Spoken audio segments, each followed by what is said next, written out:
you share about your relationship with meditation? Sure. All of that started at 25 years old. I took a transformational program called the Awakening Heart, and I began to open up to who I was experientially. It's like I'd be in the training room and I would have deep experiences like, whoa, there's somebody in here. There's somebody in here. There's energy flowing through me that's powerful.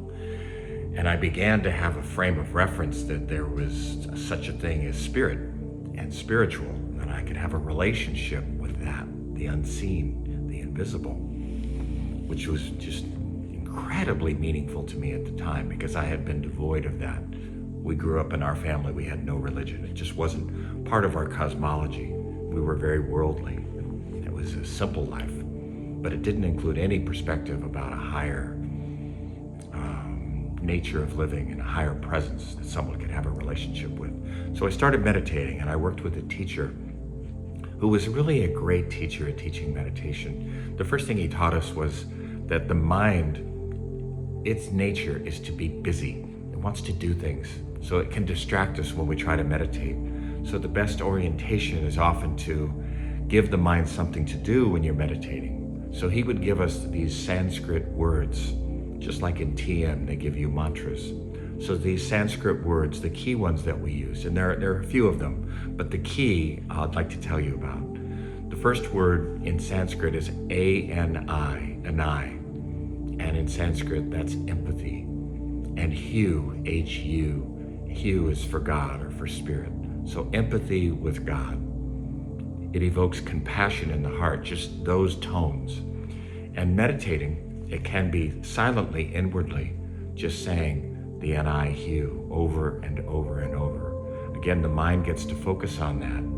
And then what seems to take place for me over the years, again and again, is then who I am kind of scoots past the mind, and then I'm in flight, and then I'm in more of a spacious place that's not constrained by my thoughts.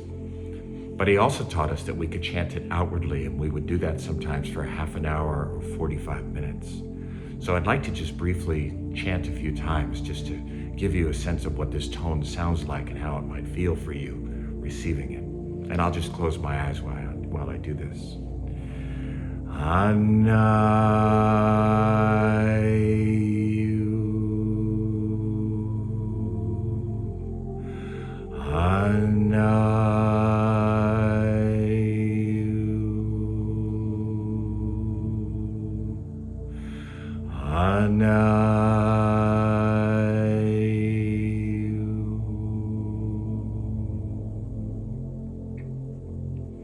So if it's appealing to you, I invite you to give it a shot, either inwardly, just chanting that inside with your mind, or outwardly, and setting aside some time in your house, somewhere where you won't be disturbed, where you're private, and you can just see what your experience is with that. Part of what meditation is just honoring the interior world as not only exquisite, but also primary.